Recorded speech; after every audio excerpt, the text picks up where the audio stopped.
আসসালামু আলাইকুম ভিউয়ার্স। তো অনেকেই জানে না কিভাবে ফেসবুকে স্টোরি দিতে হয়। সো আজকের এই ভিডিওতে দেখাবো কিভাবে ফেসবুকে আপনারা স্টোরি অ্যাড করবেন।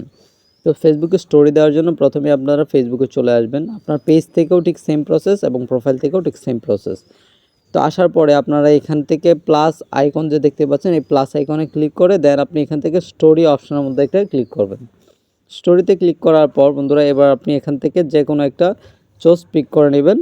এরপর আপনারা এখানে আপনি চাইলে কিছু লিখতে পারবেন কিংবা কোনো সাউন্ড দিতে চাইলে আপনি কোনো প্রকার সাউন্ডও আপনি এখানে অ্যাড করতে পারবেন। ঠিক আছে? তো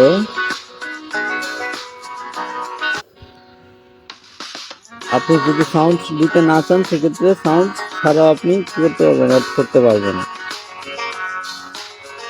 এই যে এখানে সাউন্ডের এখানে ক্লিক করে দেন আপনি এটা যদি অফ করে দেন দেন ডানে ক্লিক করেন তাহলে কিন্তু এই সাউন্ডটা যদি রিমুভ করতে হয় তাহলে ডিলেটে ক্লিক করে রিমুভে ক্লিক করবেন, তাহলে সাউন্ডটা ডিলেট হয়ে যাবে।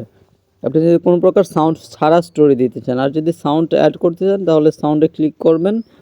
ক্লিক করার পর এখানে অসংখ্য সাউন্ড রয়েছে এবং আপনি সার্চ দিয়ে এখান থেকে বিভিন্ন ধরনের মিউজিক বা সাউন্ড বিভিন্ন ধরনের অ্যাড করতে পারবেন। ঠিক আছে? সো আমি এখান থেকে অ্যাড করব না, তারপর এখান থেকে শেয়ার অপশনের মধ্যে একটা ক্লিক করব। এরপরে ওকে অপশনের মধ্যে একটা ক্লিক করব। এই যে দেখতে পাচ্ছেন স্টোরিটা কিন্তু আপলোড হচ্ছে। সো আপনারা কিন্তু এই প্রসেসটা মেনটেন করে কিন্তু আপনারা খুব ইজিলিভাবে স্টোরি অ্যাড করতে পারবেন। স্টোরিটা কিন্তু আপলোড করা ফাইনালি হয়ে গেছে। সো বন্ধুরা আজকের ভিডিওটি ছিল এই ছোট্ট বিষয়টি নিয়ে। সো ভিডিওটি আপনাদের কাছে ভালো লেগে থাকলে অবশ্যই মতামত জানাবেন কমেন্টে। আজকের মতো এখানে বিদায় নিচ্ছি। দেখা হচ্ছে এরকম আরও ডেডিকেটেড ভিডিও নিয়ে। এতক্ষণ ভালো থাকবেন, সুস্থ থাকবেন। আসসালামু আলাইকুম।